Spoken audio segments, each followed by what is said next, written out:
We are here with Pedro from Man of the Minch. Can you tell us a little bit about you? Yeah, so I am a sort of a folk pop kind of musician, based in Glasgow. At the moment, originally from the Highlands. hmm Yeah, I play a mixture between like super poppy, um, sort of songs, but mixed with electronics and synth pop and all that kind of thing. Yeah. Amazing. So you are the founder of a very important and exciting project, Bowfrosh, Queer Voices in Folk. Can you tell us a little bit about that? Yes, so Bowfrosh is something I started in, I think it's 2018.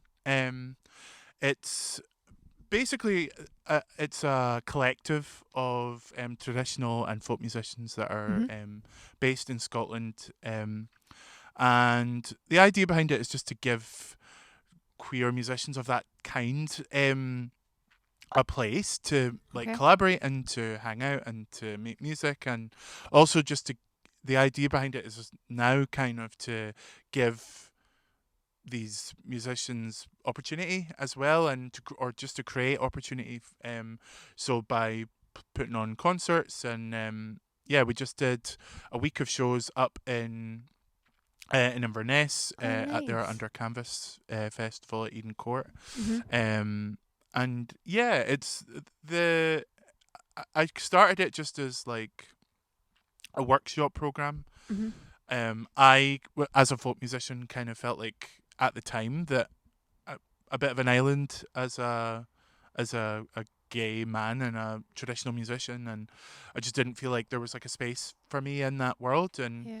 so I started this thing, and then suddenly I just sort of exploded, and it hmm turned out there was like so many big musicians on the scene that were actually queer and just didn't yeah, that just weren't out sort of on the scene. They were maybe out in their personal lives, but not out to their audiences, if that makes sense. So, Yeah, yeah. yeah, that was kind of the idea of it, and it just keeps kind of rolling.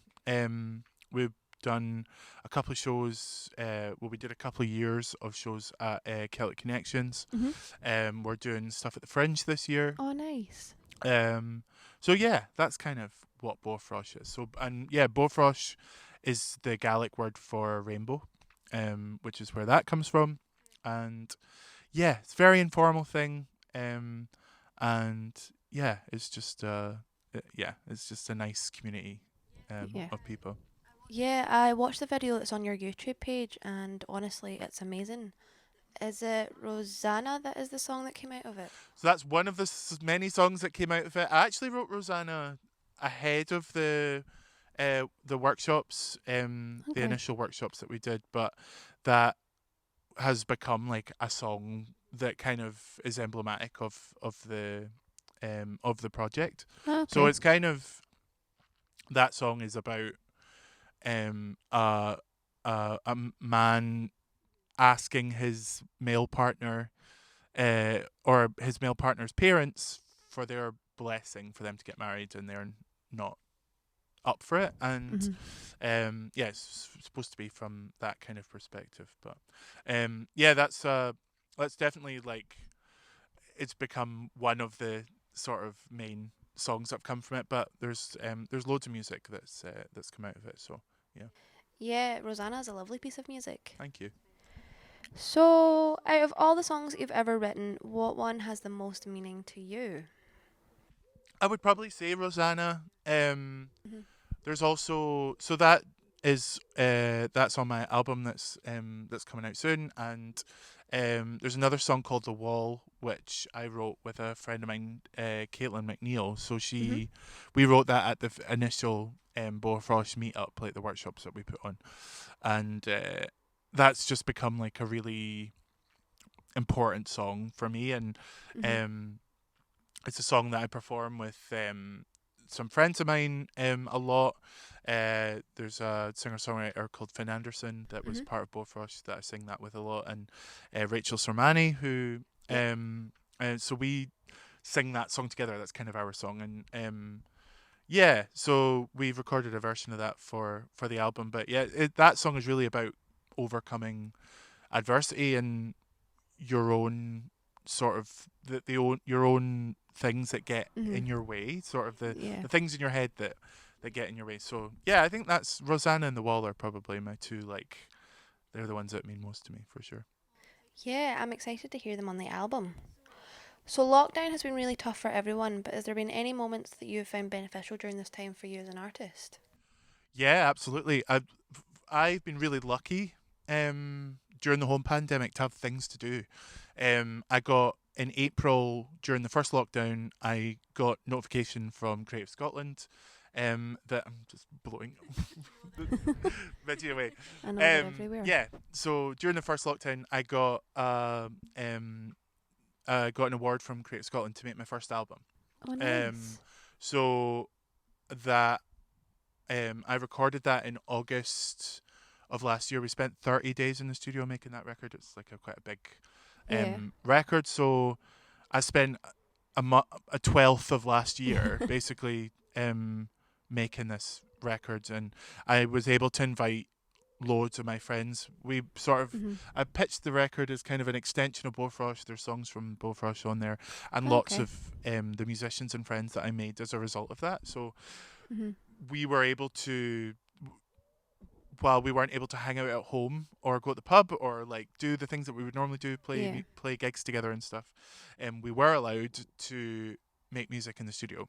Um, so that was just such an amazing thing, and like I got, and I think that I wouldn't have been able to get those all those musicians. There's 20 musicians in total that played on it, and I wouldn't have been able to schedule all them if they were touring and working, and they're Yeah. all like amazing musicians and really busy and sort of doing really well. So without lockdown, I probably wouldn't have been able to do that. And I also, on the flip side of that, it was great to be able to give them some work as Yeah. well. But yeah, it was just an awesome opportunity to like get to hang out with my friends. And then yeah, and then the second lockdown and over like from Christmas onwards.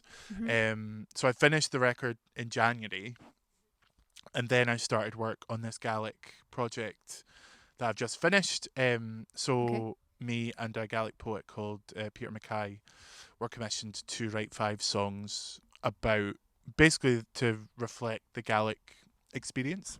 Mhm. Um, and so for from January till May, we were working on that pretty much. Well, I was working on it pretty much all the time. So I've been really lucky to just always have things to do. I think I would have gone absolutely bananas if I wasn't busy all the time. Yeah. And I work as well. I've like or have a 9 to 5 as well. So I was able to fill every moment of my spare time with either making the album or making this EP. So Yeah. um, yeah, I've been really lucky with that. Yeah, totally. I know a lot of people definitely went stark crazy not being able to do anything music related. Totally. I feel so lucky that I was able to do all that and to get some work, not just make music, but like actually, yeah, get paid to do it. So Definitely. Quite lucky getting all those musicians together. I know it can be difficult to get one band together to record. totally, so like 20 musicians. It was just the total dream come true. Absolutely. So the next one is, in your opinion, is the Scottish music scene supportive and inclusive? So I think it's hard to say that as like an overall, Yeah. like there's always going to be elements of it that maybe aren't inclusive, and Yeah. I think there's a lot of work to be done in terms of like representation of even just women, Yeah, absolutely. never mind sort of black and ethnic minorities or queer Mhm. people. And I think there's still a real like heavy weight that sort Yeah. of is men, white Mhm. men. But I think that there are a lot of supportive even men that are look that want to help and change that. But Yeah, I absolutely. think there's still a lot of work to do. And but I think the communities that have formed within um, those subgroups and the sort of are supportive, and so Mhm. that's Bowfrosh is so great because that's like a place that we can all support each other. And Yeah. there's organizations like Swim Mhm. and and the Bit Collective, which is Mhm. about female and sort of gender equality in trad music. Yeah. So there are like all these areas where like there is loads of support and Yeah. peer support, but then there are other aspects of it where you don't feel supported and you don't. Mhm. So I think there's some work to do, but I think also there is beautiful sort of organizations and groups of people and communities that are supporting each other. So Yeah, absolutely. I know Swim have been great. I know they've been really supportive for a lot of women like myself who are female promoters, and it can be quite difficult. totally. Like 9 out of 10 times, it's absolutely fine, but you do sometimes come across that little bit of sexism, and it's quite nice to have that community behind you, just so you don't feel so excluded. Totally. It's nice to have them there, not to share in your pain, but just to share in your frustrations and just be there to help you. Absolutely, yeah. And I think that's like, yeah, it's so, I think it's so important to have people who, well, it's important to have people who don't share your experience Yeah. lift you up, but I think it's so also important to have the people that do share those experiences to support you and understand you and to, yeah, so. Yeah, totally. So you mentioned a little bit about your album earlier, but have you got anything else exciting that's coming out of the works that you can talk about? I mean, the album's the main thing. That's like, so that comes out on the 6th of August. Okay. I don't know if this will be out by then, but maybe around then. So yeah, that's the big thing for me at the moment. The Gallic EP came out a few weeks ago. But yeah, I've got a lot planned with the album. Lots of sort of videos and performances and stuff. There's a Bowfrosh concert at Summerhall on album release day by sheer coincidence, but so I'll be performing at that. Is it in person or online? It's in person, yeah. It's like socially distanced at Summerhall Uh, in Edinburgh, in their back courtyard. oh, nice. So that'll be great. And then I've got some gigs lined up towards the end of the year as things open up. But yeah, the album's going to be the main thing for me for the next wee while. Yeah, I'm very excited to hear it. Yeah. So, are there any acts at the moment that have caught your eye coming out of the Scottish music scene? God, so many. I really love Scarlett Randall. Yeah, she's great. She's amazing. Um, I love her like the humor that goes alongside this like amazing songwriting and amazing musicianship. I love Zoe Graham, Yeah. amazing singer songwriter. I love Rachel Jack. Mhm. She's really good. She had a song called Magazine Girls that was out quite recently. There's loads of great pop music I think coming out of Scotland at the moment, and Yeah, there's loads of stuff coming out. yeah, but there's great music of all sorts. There's so many amazing bands that I love. Jellyman's Daughter. Mhm. Um, yeah, just so many. Couldn't begin to name them all. I know we're so lucky at the moment that there's so much coming out of Scotland just now. It's exciting just to sit back and watch Totally. it all, Yeah. and there are so many talented artists coming up, which Mhm. is great to see. So, lastly, where can people find you and your music if they want to check you out? So I'm on all the usual Spotify, Apple Music, all the rest of it. Man of the Minch is the name of the act, and also on all your socials, so Facebook, Instagram, Twitter.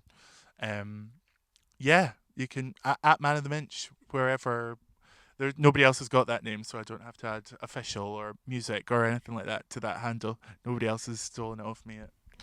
Yeah, there's quite an interesting story behind your name. Do you want to talk about that or? Yeah, so yeah, the name Man of the Minch comes from an old Scottish folktale, The Blue Men of the Minch, Okay. um, which is so the Minch is the sea that connects the mainland to the Outer Hebrides. Yeah. So the story goes, it's kind of like a version of the mermaid story, but Okay. instead of mermaids, it's like sort of mischievous, super intelligent, sort of burly men. Ah, okay. So I kind of viewed that as like I interpreted it as like a queer version of the Mermaid story, and Oh, okay. it kind of reflects in my music. Like I play, so much of my music is rooted in folk music, and on the record there's pipes and whistle and fiddle and stuff like that. But then also like synth pop and electronica and sort of big sort of the big sounds, so, and modern sounds, and I kind of wanted to, I think that story, it sort of mirrors me sort of updating folk music in my own way. So yeah, that's where that comes from. Perfect. Well, that wraps us up. Thank you very much. It has been lovely talking to you. Yeah, thanks so much for having me.